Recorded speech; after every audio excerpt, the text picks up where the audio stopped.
Kwa jina naitwa Jamali Fitina Abdalla Lusagula, ni mzalendo na mkoa wa Kigoma, lakini shughuli zangu ziko jijini Dar es Salaam. Kwa sisi kwa Tanzania kwanza sio desturi kufanya maandamano. Palikuwa pana maandamano, palikuwa ni vibaka tu. Magenge wa wahuni watu wachache. Muandamano lazima awe na bango kufisha ujumbe.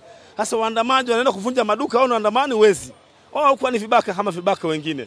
Tumeasilika kwa sababu tumekaa ndani karibia wiki nzima lockdown, na vile vile katika ukandani wiki hiyo mahitaji yalikuwa katika mazingira magumu sana. Vyakula vimepanda bei, hela tunazo pa kununua na kile inakuja kuwa shida sana. Baada mama kuapishwa Dodoma, matukio haya hayakuendelea tena. Baada ya hapo rais akasema tuendelee majukumu yetu ya kila siku. Vile vile kwa sisi wakati jiji la Dar es Salaam tunaipongeza sana jeshi la polisi. Limefanya kazi kubwa sana. Yaani kamati ya ulinzi na usalama ya jiji la Dar es Salaam ikishirikiana na mkuu wa mkoa Bwana Albert Salamira imefanya kazi kubwa sana kuweza kudhibiti wahalifu haya, kuwadhibiti wahalifu hawa waliozua taharuki asitokuwafahamu. Vile vile watu hao waliochoma vituo na vitu mbalimbali, naomba sheria ifuate mkondo wake, kama vinginevyo wakibainika iwe fundisho kwa watu wengine, matukio haya yasijirudie. Kwa jina naitwa Abdalla Mawata, ni mkazi hapa Dar es Salaam.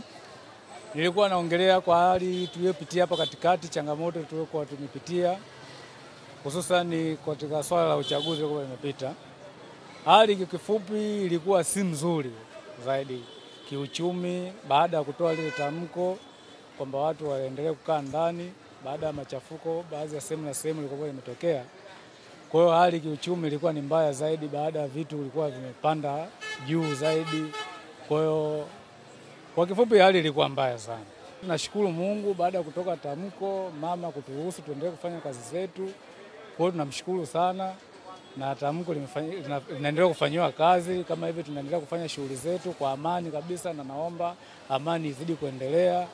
Unaona, tuendelee kufanya shughuli zetu ile hali sijitokeze tena, maana yake inakuwa ni mbaya sana kwa sababu kwanza hatujaizoea hali kama hii.